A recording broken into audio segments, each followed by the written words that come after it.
Tumaas ang bilang ng mga Pinoy na bumili ng sasakyan sa unang 3 buwan ng 2024. Ang dumaming sasakyan may mabigat na epekto sa traffic.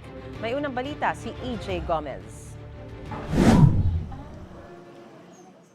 3 taon daw ang inabot bago tuluyang makabili ng sariling sasakyan si Carl. Aminado si Carl na kalbaryo ang naging buhay niya noong nagko-commute pa. Ngayon taon lang, medyo nakaluwag-luwag. So, nung March, bumili ako. Lalo na din na mainit, sobrang init ng panahon ngayon. Okay lang daw ang traffic at minsang kirot mula sa taas presyo ng langis. Sobrang convenient niya sa akin dahil every week umuwi ako ng Batangas para makasama ko yung family ko doon. And also, sobrang hirap din sa panahon ngayon mag-commute. Lalo na napapadalas yung pagkakaroon ng tigil pasada strike, no? Isa lang si Carl sa halos 40,000 Pinoy na bumili ng sasakyan nitong Marso, base sa datos ng Chamber of Automotive Manufacturers of the Philippines Incorporated o CAMPI at Truck Manufacturers Association.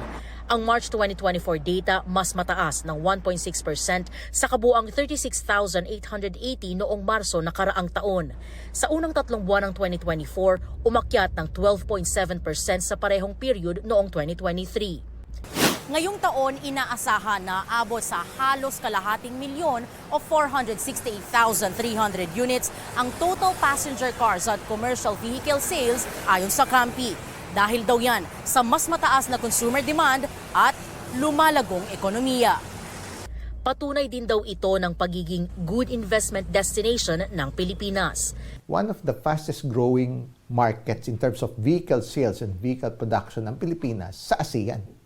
Ayon pa sa Automobile Association Philippines o AAP, status symbol din ang sasakyan kung kaya't dumarami ang mga bumibiling Pilipino. Ang auto, if you look at the Filipino psyche, ano yan parang trophy yan We use that as a sense of achievement. So, yung pagbili ng sasakyan, mahirap awatin yan. Kasi habang yumayaman ng Pilipino, o nagkakaroon ng pagkakataong bumili through credit. Pero ang epekto naman daw niyan sa kalsada, di maikakailang matinding traffic. At base sa pinakahuling datos ng Japan International Cooperation Agency o JICA, 4.9 billion pesos ang nasasayang araw-araw dahil sa traffic sa Metro Manila nitong 2020. Sa estimate ng JICA, mawawalan ng 9.4 billion pesos araw-araw ang bansa pagdating ng 2027 kung hindi susolusyonan ang trapiko. Kaya naman daw itong solusyonan. The enforcement of driver education and licensing needs to be improved.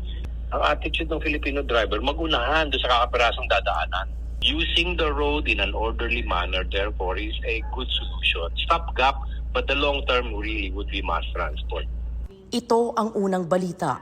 EJ Gomez para sa GMA Integrated News.